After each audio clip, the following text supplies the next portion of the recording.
We believe the Hospitality Center will produce generations of missionaries. You're not just investing in a building, but you're investing in lives.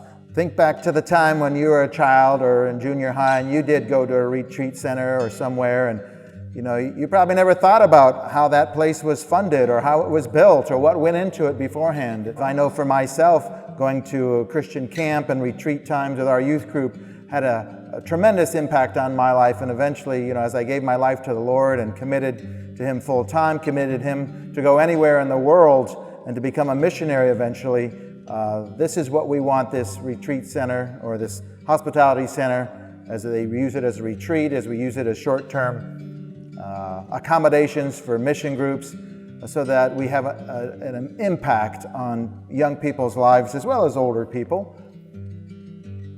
This kitchen will enable us to be able to provide breakfast for the teams.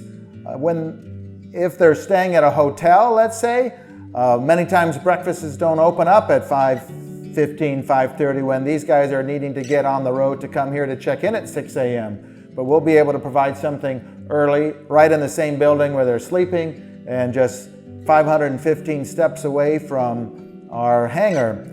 And we'll be able to show up and they'll have their bellies full and they'll be content and ready to go on their flight to Haiti. Here we are in the guys' bunk room. There are actually 14 bunk beds here, made out of sturdy steel. And in between, we've got some storage areas that provide a bench to sit down, put your shoes on, and places for your luggage. There's an electrical plug there for all of us that we know we need to charge our phones before we head overseas and while we're getting ready, and saying goodbye to our families with some texts. But each bunk room is connected to the restrooms for the ability for them to clean up and wash up and get ready for their trip. Having the restrooms ADA handicap accessible allows us to accommodate anybody. Here in the bunk rooms is actually an opportunity for teams to get to know each other better, as opposed to hotel rooms where you can only put a few people in the room. You got your whole team here where you can chat and talk about things before you head overseas. I imagine you guys can remember when you went to camp and had those bunk rooms, and I guess you got to figure out who's going to sleep on top and who's going to sleep on the bottom. Hey, I remember when I was in 4th grade and I went off to camp.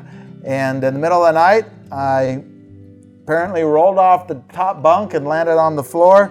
I'm not sure if I had a concussion or not, but I know they sent me off to the hospital. And I guess I'm still here today to talk about it. But our beds here, the bunk beds, have nice sturdy rails, so there won't be anybody rolling off the top of these. And here we are in our laundry room, which has 4 washers and 4 dryers, to be used by the managers here to keep all the sheets in the bunk rooms clean and dried, and towels and everything else. Also the ability for the RV people, the volunteers that are staying in their own RV, if they don't have a washer and dryer in their RV, they can come here and use it. Each of the cottages will have their own washer and dryer as well. But these washer and dryers make it nice for the teams as they come back from Haiti, and maybe they got some dirty clothes. Obviously, down in Haiti, you're getting pretty dusty and dirty, and they can get things cleaned up here before they head home in their suitcase. But we also are able, to keep all the in-house cleaning of the linens and stuff more economical. We don't have to pay a commercial washer company to take care of it for us. And here's the pool area at the Hospitality Center.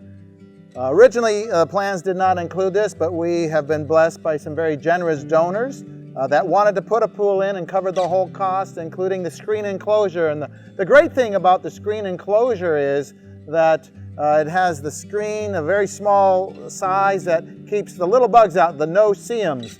And it's great to be able to have a big area here for community. And so we're glad that we're able to bless these missionary families for all their hard work and get them refreshed, rejuvenated, so they can go back and minister again in their country. Last fall, when Hurricane Dorian hit the Bahamas, we had many calls for people needing accommodations short term. And I know when the hurricane was heading this way, many of the people here were evacuating and stores were closing, but our place here could be a haven for those people to provide rest and meals for anybody evacuating from the Bahamas.